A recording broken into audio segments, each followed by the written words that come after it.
Welcome to the Bible in Slow English. Today's reading is John 11:30 through 57. Now, Jesus had not yet come into the village, but was in the place where Martha met him. Then the Jews who were with her in the house and were consoling her, when they saw Mary, that she rose up quickly and went out, followed her, saying, "She is going to the tomb to weep there." Therefore, when Mary came to where Jesus was and saw him, she fell down at his feet, saying to him, "Lord, if you would have been here, my brother wouldn't have died." When Jesus therefore saw her weeping, and the Jews weeping who came with her, he groaned in the spirit and was troubled, and said, "Where have you laid him?"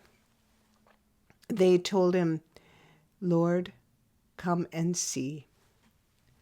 Jesus wept. The Jews therefore said, "See how much affection he had for him." Some of them said, "Couldn't this man, who opened the eyes of him who was blind, have also kept this man from dying?" Jesus, therefore, again groaning in himself, came to the tomb. Now it was a cave, and a stone lay against it. Jesus said, "Take away the stone." Martha, the sister of him who was dead, said to him, "Lord, by this time there is a stench, for he has been dead 4 days." Jesus said to her, "Didn't I tell you that if you believed, you would see God's glory?" So they took away the stone from the place where the dead man was lying.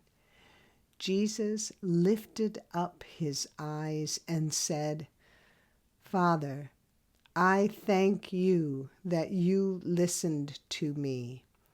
I know that you always listen to me, but because of the multitude standing around, I said this, that they may believe that you sent me."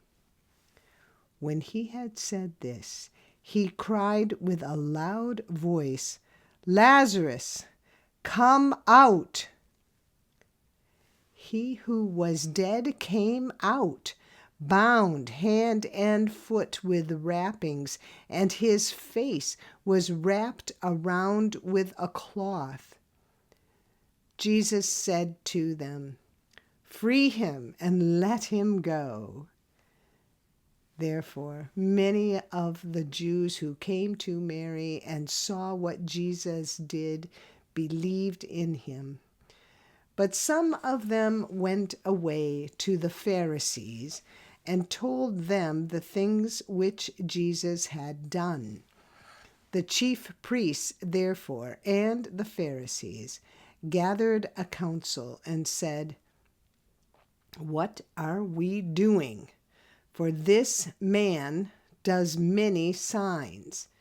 If we leave him alone like this, everyone will believe in him, and the Romans will come and take away both our place and our nation." But a certain one of them, Caiaphas, being high priest that year, said to them, "You know nothing at all, nor do you consider that it is advantageous for us that one man should die for the people, and that the whole nation not perish. Now, he didn't say this of himself, but being high priest that year, he prophesied that Jesus would die for the nation. And not for the nation only, but that he might also gather together into one the children of God who are scattered abroad. So from that day forward, they took counsel that they might put him to death.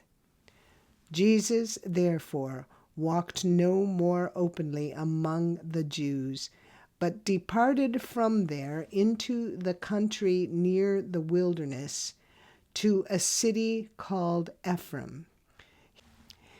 He stayed there with his disciples. Now, the Passover of the Jews was at hand.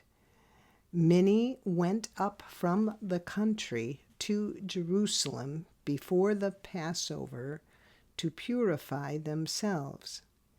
Then they sought for Jesus and spoke with one another as they stood in the temple, "What do you think?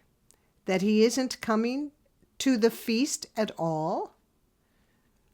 Now the chief priests and the Pharisees had commanded that if anyone knew where he was, he should report it, that they might seize him. This is the end of John 11:30 through 57. Come again for the next chapter.